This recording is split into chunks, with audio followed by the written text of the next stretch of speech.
नमस्कार, मैं हूं अंजना ओम कश्यप और ब्लैक एंड व्हाइट में आपका स्वागत है। नमस्कार, मैं हूं अंजना 2.0 और मेरी तरफ से भी खबरों के इस विश्लेषण में आपका स्वागत है। आज सबसे पहले बात उस बिहार में उस सिर दर्द का विश्लेषण करेंगे जो किसी भी तरह से शांत होने का नाम नहीं ले रहा। यह सिर दर्द उस एसआईआर से शुरू हुआ जो चुनाव आयोग ने वोटर के वेरिफिकेशन के लिए शुरू किया था, और अब यह सिर दर्द चुनाव के बहिष्कार तक जा पहुंचा है। विपक्ष कह रहा है कि वोटर सरकार चुनता है, लेकिन यहां सरकार वोटर चुन रही है।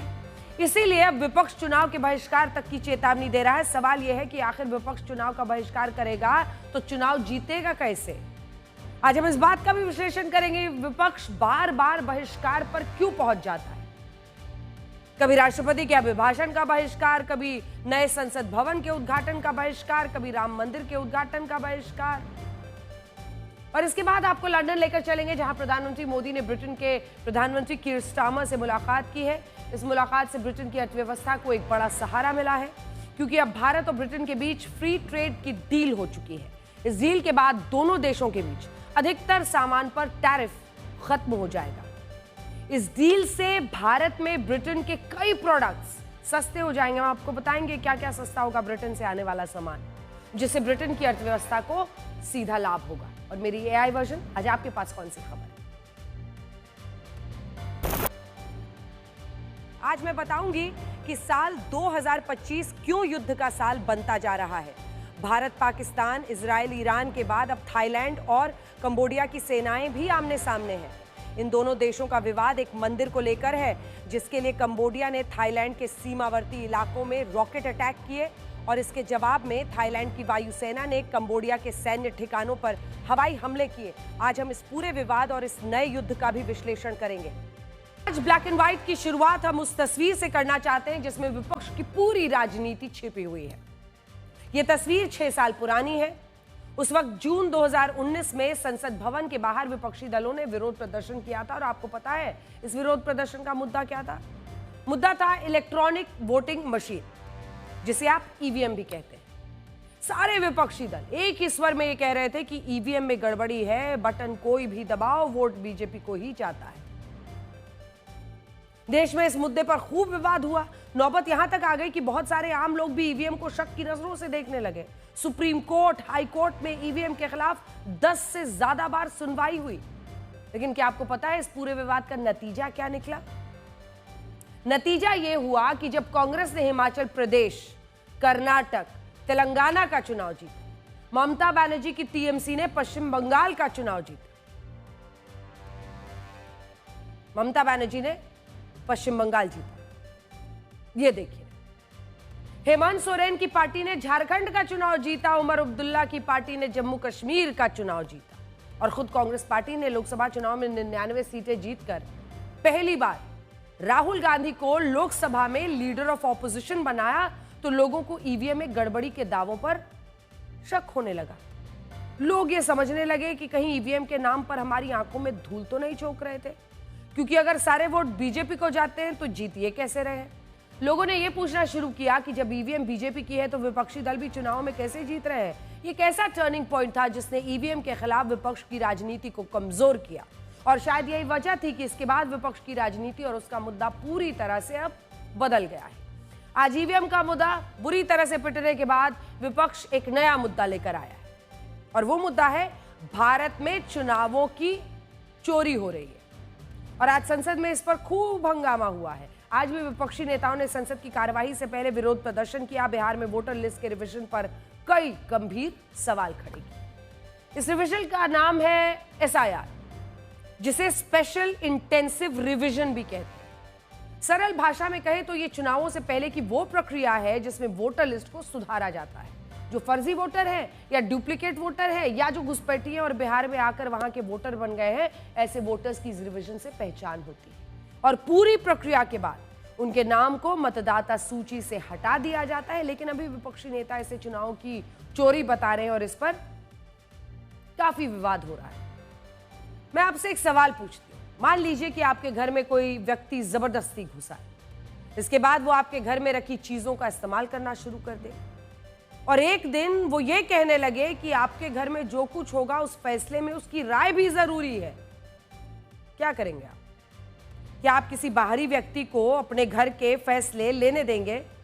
लेकिन हमारे देश में इस वक्त ऐसा हो रहा है। विपक्ष को लगता है कि ये रिवीजन चुनावों को चुराने के लिए लिया गया है। हम इस बात को मानते हैं कि रिवीजन की प्रक्रिया और उसके तरीके को लेकर विवाद हो सकता है, उसमें कुछ खामियां भी हो सकती हैं और इन पर खुलकर बात होनी चाहिए।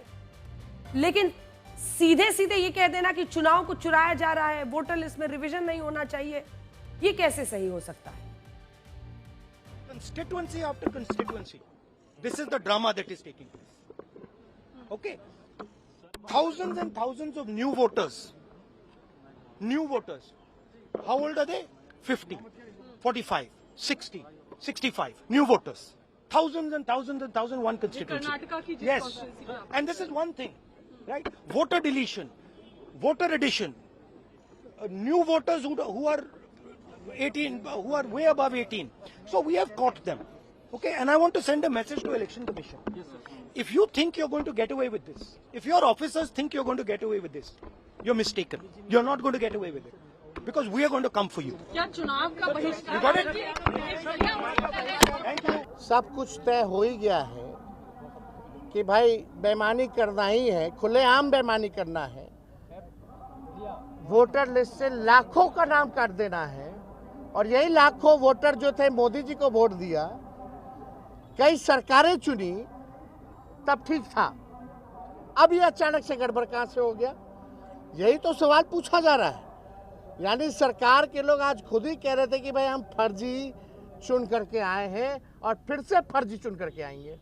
तो जब बेईमानी करना है तो हम लोग इस पे विचार कर सकते हैं बॉयकॉट करने का। दूसरे पार्टियों से भी आप बात कीजिएगा? हम सब दल के लोगों से बात करेंगे। महागठबंधन चुनाव का क्या मतलब रहेगा जब लोकतंत्र में जनता ही वोट नहीं देगी? चंडीगढ़ जैसा तुम लोग काम करोगे तो क्या मतलब रह जाएगा? तो हम लोग इस पे गंभीर होकर के चुनाव बहिष्कार पर चर्चा हम लोग कर सकते हैं। ये विकल्प हमारे पास खुला है। यहाँ वहाँ का ऑपोजिशन मिलाकर कांग्रेस के फ्रेंड्स हैं जो ये सब अच्छा करने वाले हैं, इसलिए घबरा के इन्होंने गोल पोस्ट चेंज किया है और अभी तरह तरह के विंडो लेकर सामने आ रहे हैं जिसका कोई विशेष मायने नहीं है। इसलिए कहा कि अगर इसी तरह चुनाव करवाना है, बेईमानी से ही चुनाव करवाना है, तो इससे अच्छा चुनाव में पार्टिसिपेट ना करें। ये ख्याल आता है, कभी कभी उनके दिल में यह ख्याल आता है, अभी उसको 100% नहीं कह सकते हो। बिल्कुल, इलेक्शन कमीशन का जो रवैया है और जिस तरह से वो धांधली कर रहे हैं, जिस तरह से जेन्युइन वोटर लिस्टों से नाम हटाया जा रहा है, उसके बाद तो विचार करना पड़ेगा, सोचना पड़ेगा। सदन में हमारी बात दबाई जाएगी तो सर्वोच्च न्यायालय है, वहाँ तो नहीं दबाई जाएगी ना। और जब सारे रास्ते बंद हो जाएंगे तो हम चाहेंगे कि जो बात तेजस्वी जी ने कहा है, सुझाव दिया है, वो तो अंतिम प्रक्रिया है। पहले हम सब लोग मिलकर लोकसभा और विधानसभा से इस्तीफा दें और सत्ता पक्ष को अकेला हाउस चलाने दें। इस राजनीति को अगर कोई नाम देना हो तो वो होगा सिरदर्द। और ये मैं क्यों कह रही हूं, इसे आप अगले कुछ मिनटों में खुद समझ जाएंगे। राजनीतिक रूप से बिहार को एक गेम चेंजर स्टेट माना जाता है। लोकसभा में उत्तर प्रदेश के बाद सबसे ज्यादा सीटें बिहार में है। देश की लगभग 9% आबादी अकेले बिहार में रहती है। इसके अलावा बिहार के 7 जिले ऐसे हैं जिनकी सीमा नेपाल से लगी हुई है। और पिछले कुछ सालों से बिहार की राजनीति नीतीश कुमार पर केंद्रित है। पिछले 10 सालों में बिहार में 5 बार सरकार बदली, लेकिन मुख्यमंत्री एक बार नहीं बदला। हर बार नीतीश कुमार बिल्कुल सही जगह होते हैं और मुख्यमंत्री की कुर्सी उन्हीं के पास रहती है। लेकिन इस बार स्थिति बहुत स्पष्ट है। केंद्र में नीतीश कुमार बीजेपी के साथ है, बिहार में बीजेपी नीतीश कुमार के साथ है और विपक्षी दल भी यही कह रहे हैं कि अब मुकाबला आर पार का है, या तो नीतीश कुमार रहेंगे या नीतीश कुमार जाएंगे। लेकिन इस राजनीतिक संघर्ष में चुनाव आयोग बुरी तरह फंस गया है। फंसने की वजह यही है कि चुनाव आयोग वोटर लिस्ट का रिवीजन करा रहा है, जिसे विपक्ष चुनाव की चोरी बता रहा है। हमारे देश में अब तक 2 तरह के रिवीजन होते हैं। एक को कहते थे समरी रिवीजन और दूसरे को कहते हैं इंटेंसिव रिवीजन। इन दोनों रिवीजन्स में वोटर्स के बैकग्राउंड की जांच होती थी, लेकिन इस बार बिहार में जो रिवीजन हो रहा है वो इनसे अलग है। चुनाव आयोग को लगता है कि बिहार की वोटर लिस्ट में कई गलतियां हो सकती हैं और सही वोटर ही चुनाव में बिहार की नई सरकार को चुनकर लाए। इसके लिए डोर टू डोर जांच हो रही है। चुनाव आयोग ने 1 lakh booth level officer, 1.5 lakh booth level agent, booth level officer चुनाव आयोग की तरफ से जाते हैं, बूथ लेवल एजेंट होते हैं पार्टियों की तरफ से, और करीब 1 लाख स्वयं सेवकों को यानी वॉलंटियर्स के साथ सभी मतदाताओं की पृष्ठभूमि जांचने का फैसला किया। इनमें भी मुख्य जिम्मेदारी बूथ लेवल ऑफिसर्स की है, जिन्हें बीएलओ कहते हैं। आपके शहर, इलाके, गांव में जो सरकारी टीचर हैं, आशा वर्कर हैं, आंगनवाड़ी कार्यकर्ता हैं, पटवारी हैं, ग्राम सचिव हैं, क्लर्क हैं और स्थानीय निकाय कर्मचारी हैं, उन्हें ही बीएलओ कहा जाता है। वो बीएलओ बनाए जाते हैं। यही बीएलओ इस वक्त बिहार की वोटर लिस्ट का रिवीजन कर रहे हैं। ये लोगों के घर जाते हैं, उन्हें एक फॉर्म देते हैं, ये चेक करते हैं कि उन्होंने जिस पते पर अपना मतदान दर्ज करवाया है वो पता और उनकी जानकारी सही है या फिर नहीं है, वेरिफिकेशन। चुनाव आयोग का कहना है कि जिन वोटर्स ने 2003 के आखिरी रिवीजन में अपना सत्यापन कराया था, उन्हें इस बार अपने पहचान पत्र से जुड़े कागज देने की जरूरत नहीं है। लेकिन जो लोग 2003 के बाद बिहार के वोटर्स बने, उन्हें कागज दिखाने होंगे और एक फॉर्म भर के ये बताना होगा कि वो बिहार के ही मतदाता हैं और उनके बारे में सभी जानकारियां सही है। यहां जरूरी बात यह है कि यह सत्यापन सभी तरह के पहचान पत्र से नहीं हो रहा है। इसमें Aadhaar card, ration card, PAN card, driving licence, bank passbook, यहां तक कि जो वोटर आईडी कार्ड है वो भी इस वेरिफिकेशन के लिए मान्य नहीं है। 2003 के बाद वोटर बने लोगों का तभी सत्यापन हो रहा है जब वो जन्म प्रमाण पत्र, बर्थ सर्टिफिकेट, कॉलेज की डिग्री या मार्कशीट, स्कूल का सर्टिफिकेट, जाति प्रमाण पत्र या पासपोर्ट जैसे दस्तावेज जमा करा रहे हैं। इस मुद्दे पर सुप्रीम कोर्ट में भी लगातार सुनवाई हो रही है और विपक्ष कह रहा है कि ऐसे दस्तावेज मांगकर चुनाव आयोग मतदाताओं की नागरिकता चेक कर रहा है और ये संविधान के खिलाफ है। लेकिन हमारा कहना है कि वोटर बनने के लिए सही दस्तावेज दिखाने में परेशानी क्या है? अगर 100% सही वोटर चुनाव में वोट डालेंगे तो क्या इससे भारत का लोकतंत्र, जिसकी बार बार दुहाई दी जाती है, भारत का संविधान, इसकी भी दुहाई दी जाती है, तो क्या भारत का लोकतंत्र और संविधान मजबूत नहीं होगा अगर हर वोटर अकाउंटेबल होगा? लेकिन विपक्ष इसका विरोध कर रहा है। अब वो उसने चुनावों के बहिष्कार की भी धमकी दे दी है और ये धमकी भी ऐसे वक्त में आई है जब इस रिवीजन का 98% काम पूरा हो गया है। सिर्फ 2% वोटर्स ऐसे हैं जिनकी जानकारी चुनाव आयोग तक अभी पहुंचनी बाकी है। बिहार में कुल वोटर्स की संख्या 7 करोड़ 89 लाख है। ये ब्रिटेन जैसे देश की कुल आबादी से भी 1 करोड़ ज्यादा है। ब्रिटेन की आबादी से लगभग 1 करोड़ ज्यादा। इनमें भी 7 करोड़ 17 लाख लोगों के फॉर्म चुनाव आयोग को मिल चुके हैं और कुल 71 लाख वोटर्स ऐसे पाए गए हैं जिनका नाम वोटर लिस्ट से बाहर हो सकता है। इनमें 20 लाख वोटर्स ऐसे हैं जिनकी मौत हो चुकी है, 28 लाख वोटर्स ऐसे हैं जो हमेशा के लिए पलायन कर चुके हैं, 7 लाख वोटर्स ऐसे हैं जिन्होंने एक से ज्यादा पते पर वोटर आईडी कार्ड बनवाकर 1 लाख वोटर से ज्यादा आयोग का कोई संपर्क नहीं हुआ है। अभी तक 1 लाख से ज्यादा वोटर्स का कोई संपर्क ही नहीं हो पा रहा है, वो कहां है? और 15 लाख लोगों ने अब तक अपने फॉर्म चुनाव आयोग को भेजे नहीं है, तो कुछ दिन का इंतजार है। कई नेता ये कह रहे हैं कि 71 लाख वोटर्स को इस रिवीजन के बाद वोटर लिस्ट से हटा दिया जाएगा, जबकि ये बात पूरी तरह से सही नहीं है।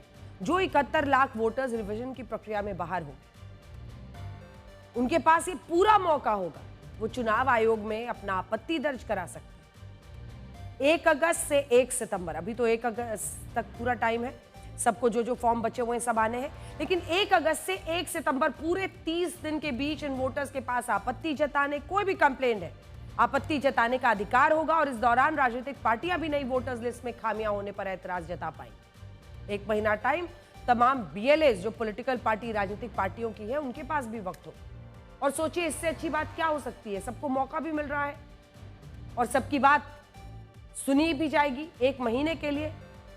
फिर इसमें चुनाव आयोग कैसे गलत हो गया? अगर आप इस पूरे मामले को ब्लैक एंड व्हाइट में देखेंगे तो आपको ये समझ जाएंगे कि विपक्ष आरोप तो चुनाव चुराने का लगा रहा है, लेकिन हकीकत में उसकी चिंता कुछ और है। असल में जब इस तरह के रिवीजन होते हैं तो इन रिवीजन्स को करने वाले सरकारी शिक्षक, आशा वर्कर और बाकी लोग स्थानीय ही होते हैं। ऐसी स्थिति में यह आशंका बढ़ जाती है कि क्या ये लोग अपना काम सही से करेंगे और कहीं ऐसा तो नहीं होगा कि जाति, धर्म या आपसी विवाद में किसी वोटर का नाम मतदाता सूची में ना डाला जाए। उदाहरण के लिए बिहार में कुछ जगहों पर ऐसी घटनाएं हुई हैं जहां फॉर्म में ये लिख दिया गया कि वोटर अपने पते पर नहीं मिला, जबकि उन वोटर्स का कहना था कि उनके घर तो कोई आया ही नहीं।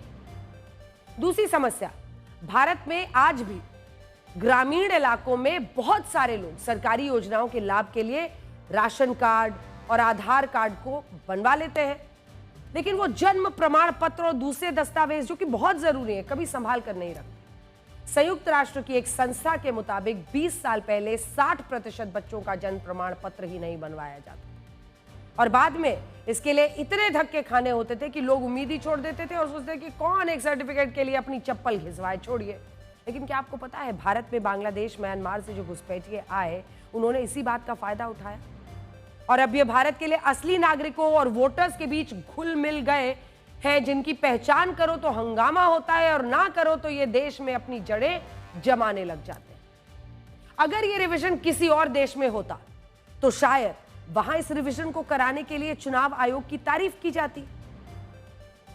लोग कहते हैं कि असली लोकतंत्र के लिए सही वोटर्स की पहचान जरूरी है और इससे देश का लोकतंत्र मजबूत होगा, लेकिन इस मामले में ऐसा नहीं हो रहा है। इस मामले में तो उल्टा ये कहा जा रहा है कि सही वोटर्स की पहचान करने से लोकतंत्र खतरे में आ जाएगा, क्योंकि विपक्ष को लगता है कि मतदाता सूची से जितने वोटर्स हटाए जाएंगे वो वोटर्स विपक्षी दलों के होंगे और इनमें भी खास तौर पर मुस्लिम वोटर्स के नामों को हटाया जाएगा, ये उनकी आशंका है।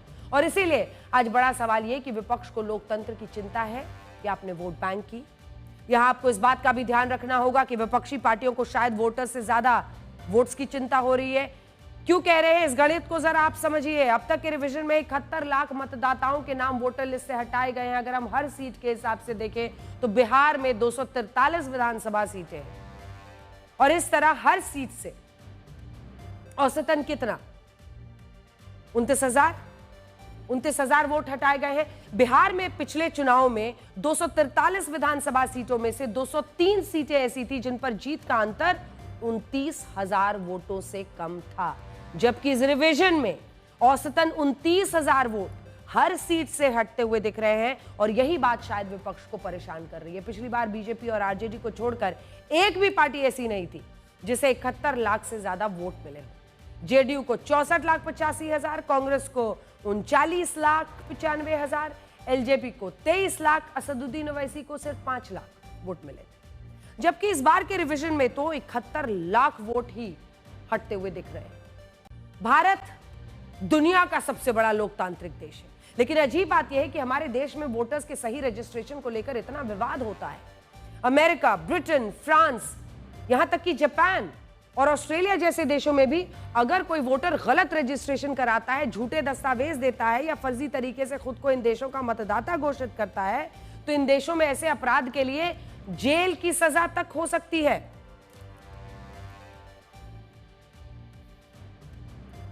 लेकिन हमारे देश में क्या होता है, सोचिए, अगर फर्जी दस्तावेज दे दिए, कोई पकड़ा गया तो उसको जेल तक की सजा हो सकती है विदेशों। लेकिन हमारे देश में तो नेता फर्जी वोटर्स के लिए चुनाव का बहिष्कार तक करने के लिए तैयार हैं। हालांकि ये बहिष्कार इतना भी आसान नहीं है। अब तक का इतिहास बताता है कि ऐसे राजनीतिक बहिष्कार चुनावों को स्थगित कराने या टालने में असफल रहते हैं और बहिष्कार करने वाली पार्टियों को कुछ मिलता नहीं है। 1992 में केंद्र में कांग्रेस की सरकार थी और प्रधानमंत्री पीवी नरसिम्हा राव थे। उस वक्त पंजाब में विधानसभा के चुनाव होने थे और अकाली दल को लगता था कि ये चुनाव कांग्रेस निष्पक्ष तरीके से नहीं होने दे रही है और इसी के विरोध में अकाली दल ने इन चुनावों का बहिष्कार कर दिया था। और इस बहिष्कार से ये चुनाव रुके नहीं थे।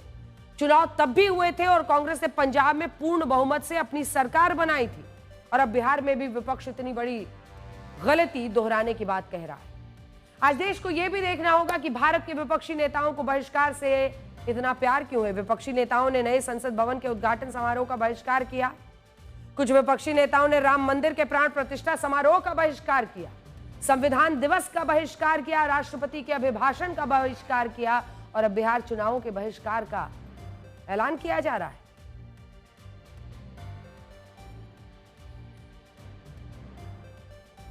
आज इस मुद्दे पर मैंने चिराग पासवान का एक खास इंटरव्यू किया जिसमें उन्होंने विपक्ष को यह चुनौती दी है कि अगर उनमें हिम्मत है तो वो बिहार चुनाव का बहिष्कार करके दिखाएं।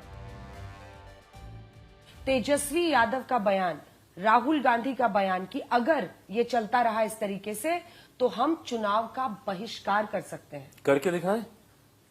नहीं अगर आपको विश्वास है व्यवस्था पे तो कर दीजिए ना बहिष्कार। एक बार तो ये हिम्मत करके दिखा दें बहिष्कार करने की। ईवीएम पे सालों तक ये लोग ठीकरा फोड़ते गए, ईवीएम का तो बहिष्कार कर नहीं पाए। हिम्मत थी तो ईवीएम का कर देते। अब ईवीएम ठीक हो गई है, अब ईवीएम में कोई गड़बड़ी नहीं है, अब वोटर लिस्ट में गड़बड़ी है। क्यों? क्योंकि इनको हर 2, 3, 4 साल के बाद ना इनको नया मुद्दा चाहिए होता है, नया बहाना। क्योंकि जनता भी एक ही बहाना कितनी बार सुनेगी, ईवीएम सुनते सुनते सब थक गए, अब कुछ नया लाओ। तो इन्होंने पिछली लोकसभा से, correct me if I am wrong, क्या ये बात सही नहीं है कि इन्हीं लोगों ने हर चुनाव के बाद चुनाव आयोग का दरवाजा खटखटा कर बार बार ये कहा था कि भाई वोटर लिस्ट में गड़बड़ी है, वोटर लिस्ट में गड़बड़ी है। डुप्लीकेसी ऑफ द वोट का इन्होंने जिक्र किया था। महाराष्ट्र के तो चुनाव के परिणाम आज तक ये लोग हम लोग को सुनाते हैं कि भाई आप लोगों ने गड़बड़ी की वोटर लिस्ट में, इसलिए चुनाव में ये हुआ। तो भाई जब दिल्ली में भी इन्होंने यही कहा, तो जब आप बोलते हैं कि गड़बड़ी हुई और चुनाव आयोग के ऊपर आप उंगली उठाते हैं, तो क्या करे चुनाव आयोग? खामोशी से सुनता रहे या उसके ऊपर काम करे? वो कह रहे इतना ही टाइम में आपको इतनी जल्दबाजी में ये क्यों करना था? भाई उपयुक्त समय है, हो सकता है इसलिए किया गया है। और अभी तो ये देश भर में होगा, सारे राज्यों में ये होगा। बाकी राज्यों में समय था। बिहार में फॉर्चुनेटली अनफॉर्चुनेटली परिस्थितियां ऐसी थी कि तुरंत चुनाव बिहार में आ गया, तो सबसे पहले बिहार में ये हो रहा है। आज जब हमारे देश में चुनाव आयोग की निष्पक्षता पर इतने सवाल उठाए जा रहे हैं, तब हम आपको ब्लैक एंड व्हाइट में कुछ सच्चाई दिखाना चाहते हैं। 1958 से 1967 के बीच भारत के मुख्य चुनाव आयुक्त रहे KVK सुंदरम को कांग्रेस ने लॉ कमीशन का चेयरमैन बनाया। 1982 से 85 के बीच भारत के मुख्य चुनाव आयुक्त रहे RK त्रिवेदी को राजीव गांधी की सरकार में गुजरात का राज्यपाल बनाया गया। 1990 में भारत की मुख्य चुनाव आयुक्त रही BS रमा देवी को 1997 में कांग्रेस की गठबंधन सरकार में हिमाचल प्रदेश का राज्यपाल बनाया गया। 1990 से 1996 के बीच भारत के मुख्य चुनाव आयुक्त रहे TN सेशन भी कांग्रेस पार्टी में शामिल हुए और उन्होंने 1999 के लोकसभा चुनाव में गांधीनगर सीट से कांग्रेस की टिकट पर चुनाव लड़ा। 96 से 2001 के बीच भारत के मुख्य चुनाव आयुक्त रहे SS गिल को भी कांग्रेस ने राज्यसभा का सांसद बनाया और वो UPA की सरकार में खेल मंत्री रहे। और आखिर में 2001 से 2004 के बीच भारत में मुख्य चुनाव आयुक्त रहे जेम्स माइकल लिंगडो को भी इस तरह के पदों पर नियुक्त किया गया। लेकिन आज यही कांग्रेस चुनाव आयोग की निष्पक्षता पर सवाल उठाती है। चलिए अब अगली खबर का रुख करते हैं। हमारे विश्लेषण हमारे वोटर्स के बारे में था। वो वोटर्स जो सरकारों को चुनते हैं और जो इस लोकतंत्र के असली राजा हैं। आज बड़ा सवाल यह है कि हमारी व्यवस्था इन वोटर्स का तो रिवीजन करती है, ये देखती है कि इनमें से कितने वोटर्स सही है, कितने वोटर्स गलत। लेकिन सोचिए, ये रिवीजन हमारे नेताओं का क्यों नहीं होता? हम नेताओं का रिवीजन क्यों नहीं करते, जिससे ये पता चले कि कौन सा नेता सही, कौन सा नेता आपके लिए, देश के लिए, लोकतंत्र के लिए गलत।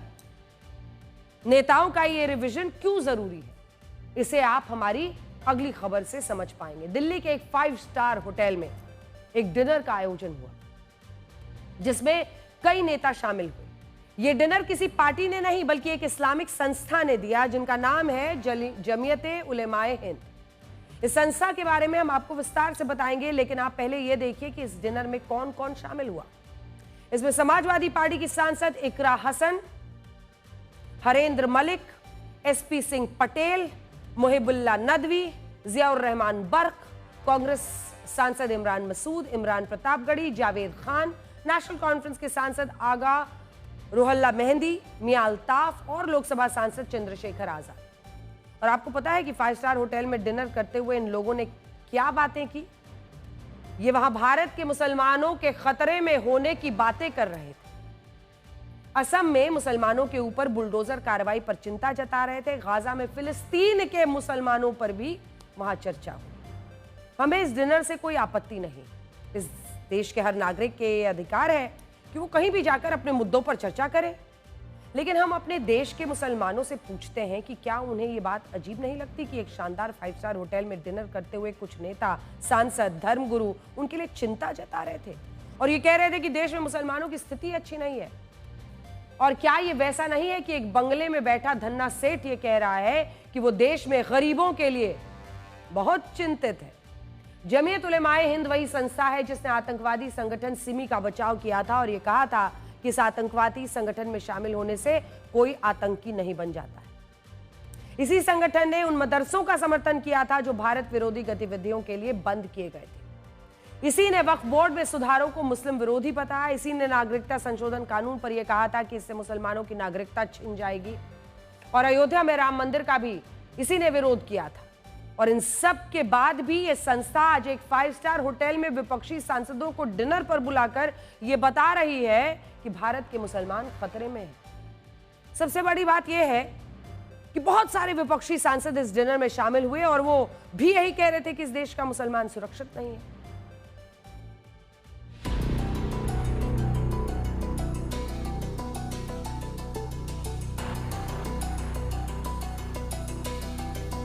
जो मुस्लिमों पर अत्याचार हो रहे हैं जगह जगह पर, चाहे मणिपुर हो, चाहे जहां हो, चाहे यूपी, हर स्टेट में जो हो रहा था उसी पे थोड़ा इन लोगों का वो था ग्रीवेंसेस। तो हम लोगों ने ये कहा कि मुस्लिमों पर ही नहीं सब पर हो रहे अत्याचार और हम लोग चाहते हैं कि सब लोग एकजुट हों। मुद्दे बस यही था कि किस तरह से जो है हम अपनी इस देश की जो खूबसूरती है, जो देश की एकता है और उसको हम किस तरह से बचा सकते हैं। बहुत अच्छी बातचीत हुई, कंट्री, कम्युनिटी, इन सब के इश्यूज पर बहुत अच्छा डिस्कशन हुआ। तमाम अलग अलग पार्टीज के एमपीज ने पार्टिसिपेट किया। हेट क्राइम को लेकर भी डिस्कशन, हेट क्राइम, सारे इश्यूज पर डिस्कशन हुआ। देश में जो भी हेट क्राइम बढ़ रहा है, खासतौर से माइनॉरिटीज को जिस तरह टारगेट किया जा रहा है, उन तमाम इश्यूज पर डिस्कशन हुआ और जमीयत ने ये चाहा कि इस तरह के मुद्दों को पार्लियामेंट में रेज किया। अगर देश के अंदर संविधान की धज्जियां उड़ने का काम होगा तो निश्चित रूप से जो देश के संविधान से प्यार करने वाले हैं, जो बाबा साहेब भीमराव अम्बेडकर के सपनों को साकार करने वाले लोग हैं, उनका मन व्यथित होगा। और हम लोग सब वही चर्चा कर रहे हैं, उसके अलावा कोई चर्चा नहीं। हमारे देश में मुसलमानों की राजनीति करने का एक सेट फॉर्मूला बन गया है, जिसमें सिर्फ वोटों के लिए मुसलमानों को खतरे में बताया जाता है और ऐसा करके मुसलमानों को भी गुमराह करने की कोशिशें होती हैं। भारत में आज भी सबसे ज्यादा प्रजनन दर मुस्लिम महिलाओं की ही है। यूपीएससी जैसी परीक्षाओं में मुसलमानों की भागीदारी तेजी से बढ़ रही है। 2010 में 2.4% मुस्लिम उम्मीदवार यूपीएससी की परीक्षा में पास होते थे, लेकिन अब यह दर 5% तक पहुंच चुकी है। यानी जो मेहनतकश, पढ़ाई की तरफ रुझान रखने वाला और आगे बढ़ने की सोच रखने वाला इस देश का मुस्लिम है, वो युवा बहुत तेज रफ्तार से भारत की विकास यात्रा में शामिल हो रहा है। अब सोचिए, यूपीएससी की परीक्षा में 5% अगर छात्र मुस्लिम समुदाय से आने वाले पास हो रहे हैं, आगे बढ़ रहे हैं, तो वो मुख्य धारा में शामिल हो रहे हैं। भारत में आज भी मुसलमानों का अपना पर्सनल लॉ बोर्ड है। भारत में पाकिस्तान जितने मुस्लिम रहते हैं, लेकिन फिर भी भारत के मुस्लिम्स के बाद पास अल्पसंख्यक होने का दर्जा है और ये बातें भारत के मुस्लिम भी जानते हैं। लेकिन कुछ नेता वोटों के लिए और कुछ धर्मगुरु चंदे के लिए एक शानदार सी दुकान खोलकर बैठ जाते हैं और उस पर ये लिख देते हैं कि भारत का मुसलमान खतरे में है, जबकि ऐसा है नहीं। भारत का मुसलमान आज तरक्की पसंद है। हम उससे कहेंगे कि वो भी इस राजनीति को पहचाने और ऐसे नेताओं का रिवीजन और वेरिफिकेशन खुद करे। और ये भी याद रखिए कि अगर भारत के एक 5 स्टार होटल में फिलिस्तीन का मामला उठाया जा रहा है, उस पर चिंता जाहिर की जा रही है, तो इसी से समझ लीजिए कि मामला कितना आपके विकास का जुड़ा है और कितना धर्म के आधार पर जुड़ा हुआ है। अब अगली खबर का रुख करते हैं। अंग्रेज कभी हमसे जबरन लगान वसूलते थे, लेकिन आज समय का चक्र ऐसा घूमा है कि अंग्रेजों की अर्थव्यवस्था को भारत ने सहारा दिया है। ब्रिटेन के दौरे पर गए प्रधानमंत्री नरेंद्र मोदी और वहां के प्रधानमंत्री कीर स्टारमर की मौजूदगी में भारत और ब्रिटेन के बीच ऐतिहासिक फ्री ट्रेड अग्रीमेंट यानी मुक्त व्यापार समझौता हो गया है। भारत की ओर से वाणिज्य मंत्री पीयूष गोयल और ब्रिटेन की ओर से वहां के व्यापार मंत्री जॉनथन रेनॉल्ड ने इस समझौते पर दस्तखत किए। यह समझौता बड़ी उम्मीदों वाला है और इससे 2030 तक दोनों देशों के बीच 10 लाख करोड़ रुपए के व्यापार का लक्ष्य रखा गया। इस समझौते से भारत में textile, footwear, sea food, engineering उपकरणों की ब्रिटेन से बाजार में पहुंच बढ़ जाएगी, जबकि भारत के बाजार में ब्रिटेन की गाड़ियां, स्कॉच विस्की, दूसरा सामान सस्ता हो जाएगा। और यह समझौता भारत में आम लोगों को सीधे तौर पर प्रभावित करेगा। भारत और यूके भावी पीढ़ी के लिए एक बहुत मजबूत रास्ता तैयार कर रहा है। व्यापार और उद्योग के क्षेत्र में एक नया अध्याय जुड़ रहा है।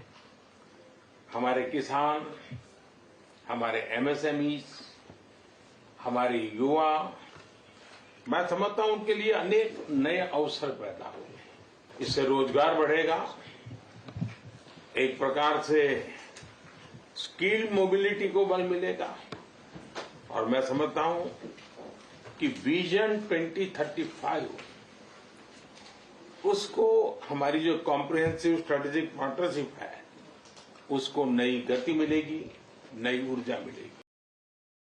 ये समझौता ऐसे समय में हुआ है जब अमेरिकी राष्ट्रपति डोनाल्ड ट्रंप का भारत समेत दुनिया के कई देशों में टैरिफ वॉर छिड़ा हुआ है। ब्रिटेन के लिए भी यह समझौता बहुत मायने रखता है।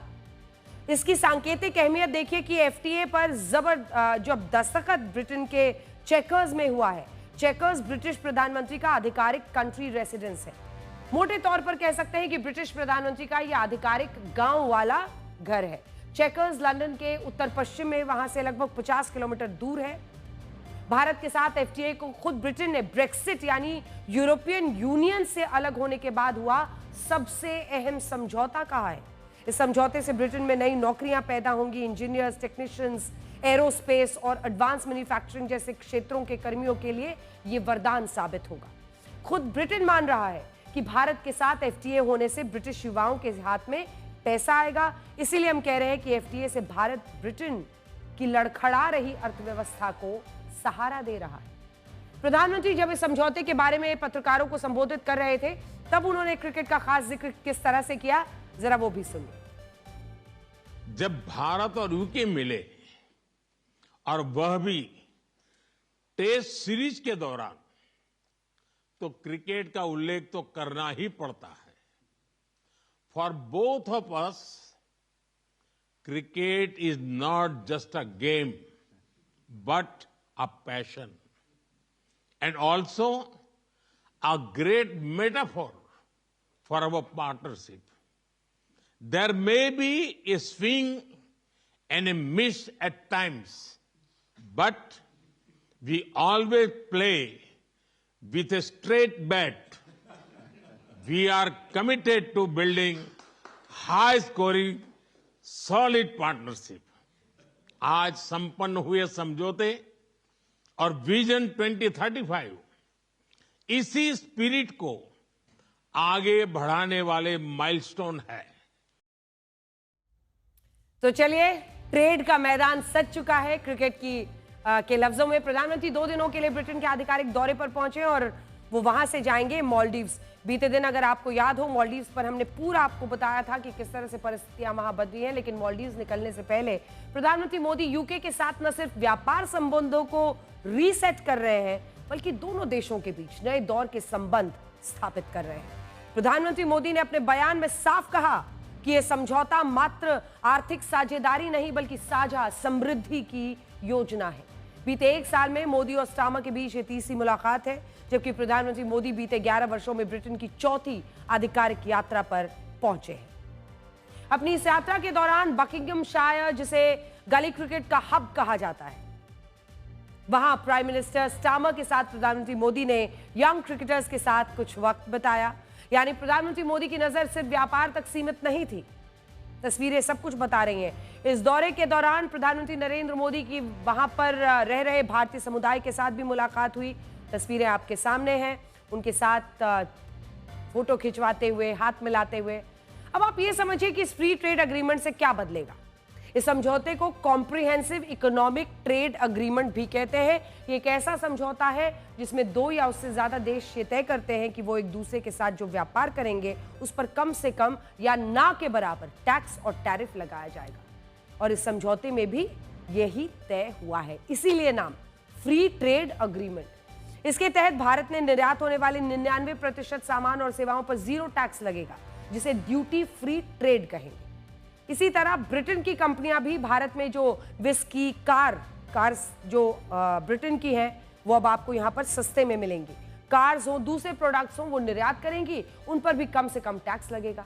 उदाहरण के लिए भारत पूरी दुनिया में स्कॉच विस्की का सबसे बड़ा खरीदार है। अब ये भी जान लीजिए इसी बहाने, भारत के लोग पूरी दुनिया में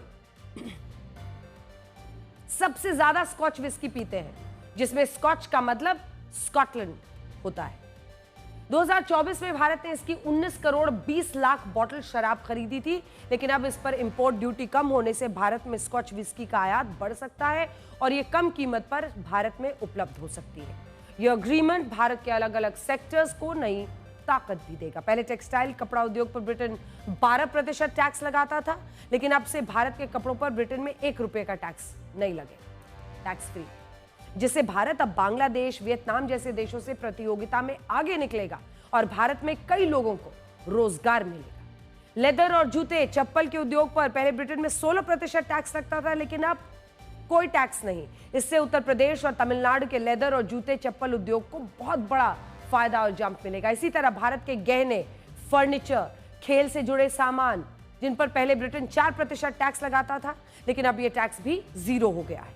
इससे भी भारत के कारीगरों और छोटे उद्योगों को बहुत फायदा होगा आने वाले वक्त में। भारत के प्रोसेस्ड फूड, जिन पर ब्रिटेन पहले 70% टैक्स लगाता था, 70%, लेकिन अब 99.7% प्रोसेस्ड फूड पर 0 टैक्स। इससे भारत के packaged food, snacks, ready to eat items की ब्रिटेन में मांग बढ़ेगी और भारत को यहां भी बहुत बड़ा फायदा होगा। इसके अलावा ब्रिटेन मछली, मीट, डेयरी पर 20% तक टैक्स था। चाय, कॉफी हो, मसाले, फल, अनाज, तेल, ऐसे सामानों पर भी 10 से 20% तक टैक्स लगता था, लेकिन अब ये टैक्स खत्म हो जाएगा और भारत ब्रिटेन में जो प्लास्टिक, केमिकल्स, इलेक्ट्रिकल प्रोडक्ट्स का निर्यात करेगा, उन पर भारत की कंपनियों का कोई टैक्स अब भारत की कंपनियों को देना ही नहीं होगा। Free trade, 0 tax.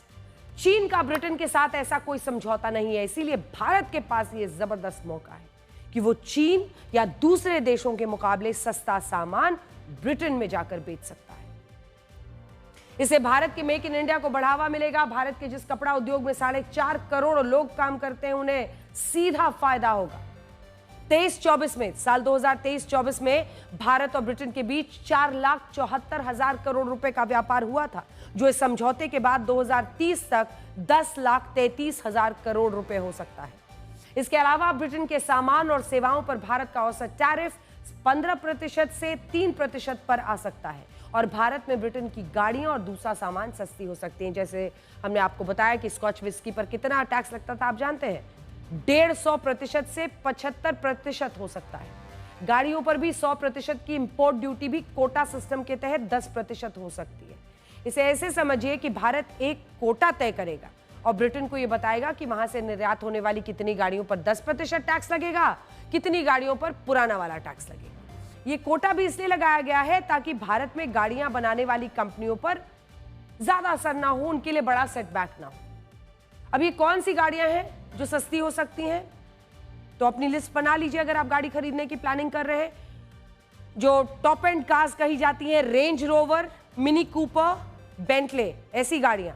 हालांकि ये लग्जरी कार्स हैं जिससे भारत के आम लोगों को बहुत ज्यादा कुछ हासिल नहीं होगा। भारत दुनिया की 4थी सबसे बड़ी अर्थव्यवस्था है और ब्रिटेन दुनिया की 6ठी सबसे बड़ी अर्थव्यवस्था है।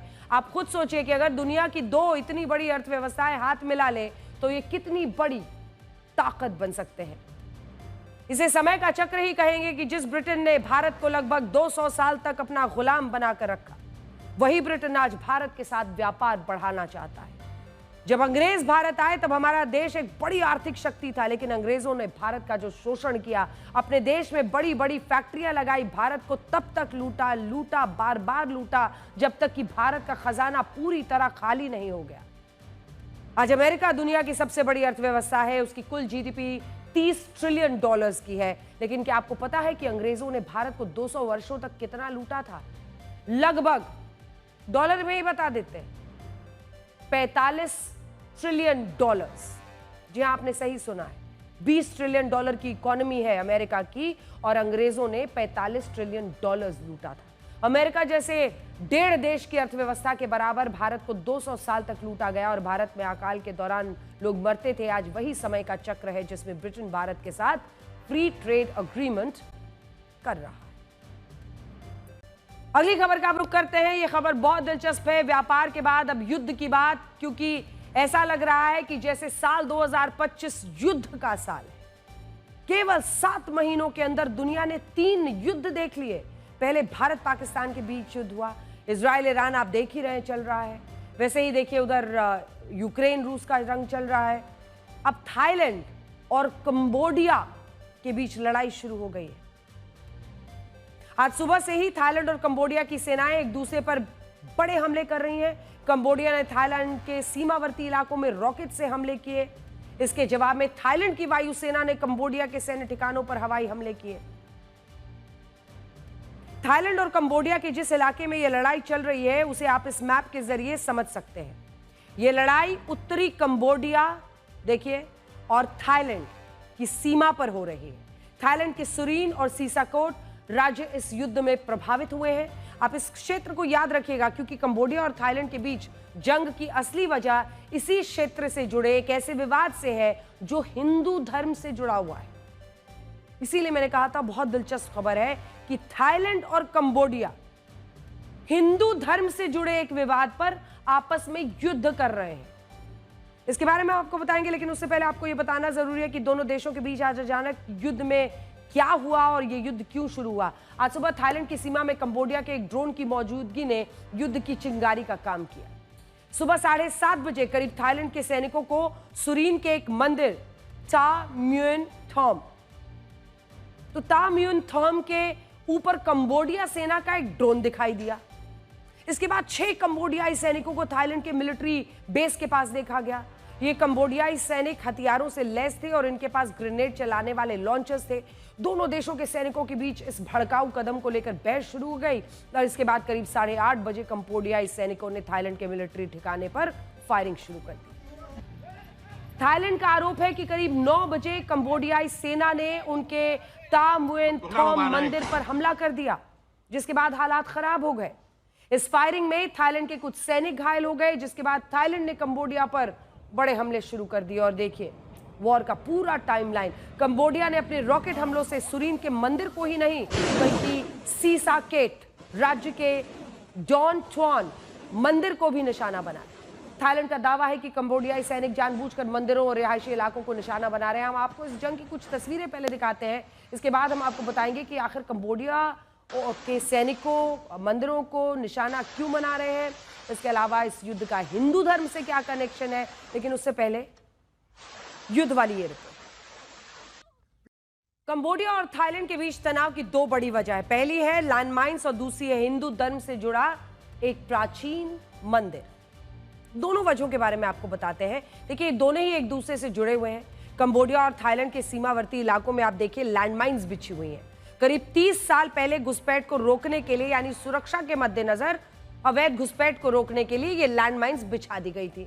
एक अंतर्राष्ट्रीय संधि के तहत दोनों देश पिछले कई वर्षों से लैंडमाइंस हटा रहे हैं, लेकिन अभी भी कई क्षेत्रों में ये लैंडमाइंस मौजूद है। जिस दौर में लैंडमाइंस बिछाई गई थी उस वक्त कुछ क्षेत्रों को छोड़ दिया गया था। इनमें दोनों देशों की बॉर्डर क्रॉसिंग्स और कंबोडिया में मौजूद एक प्राचीन हिंदू मंदिर प्राविहर का क्षेत्र था। दिखाते हैं आपको प्राविहर मंदिर। प्राविहर मंदिर कंबोडिया और थाईलैंड की सीमा पर मौजूद एक प्राचीन शिव मंदिर है।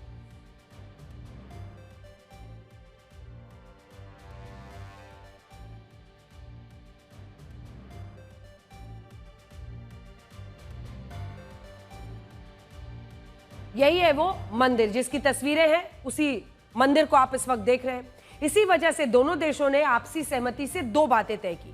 पहली है कि प्राविहर जो मंदिर है उसमें दोनों देशों के लोग आ जा सकते हैं, और दूसरा ये कि मंदिर क्षेत्र के आसपास लैंडमाइंस नहीं बिछाई जाएंगी क्योंकि ये धर्म स्थल है।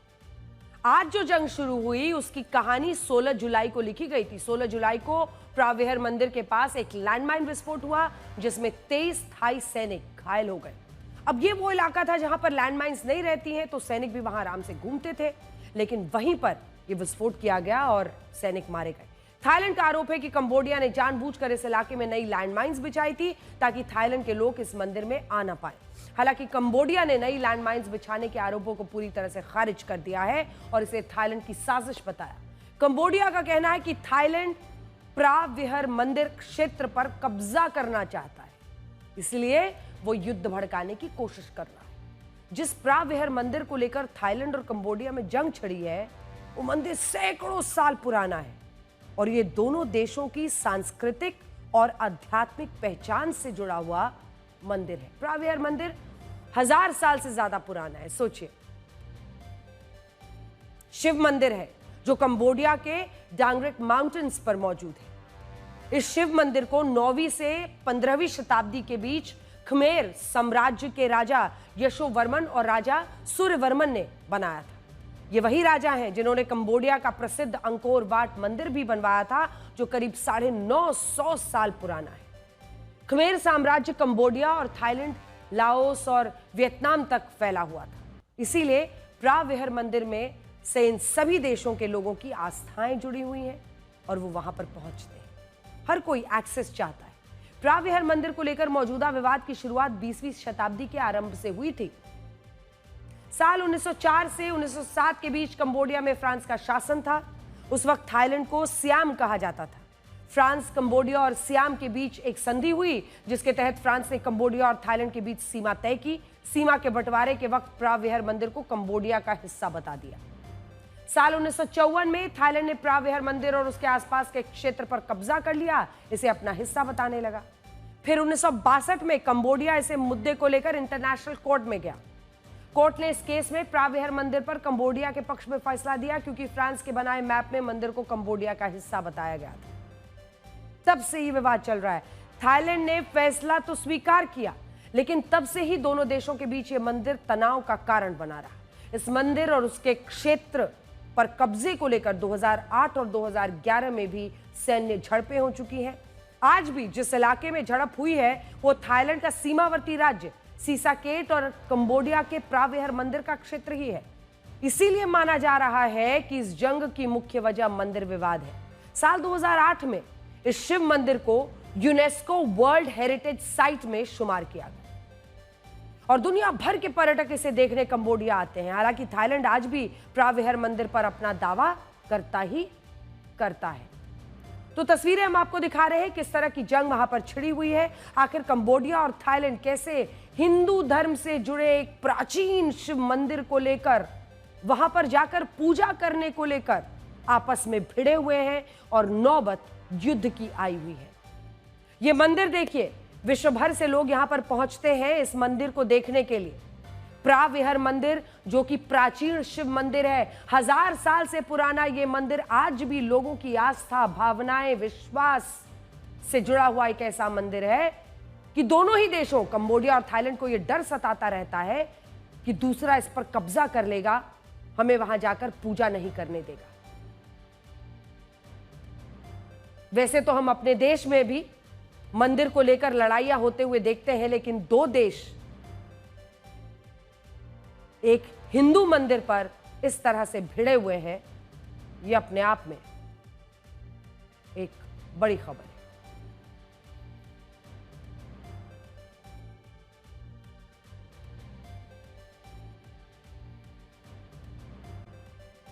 और पहले लोग रिश्तों में भावना खोजते थे, अब फायदे की संभावना खोजते हैं। नमस्कार।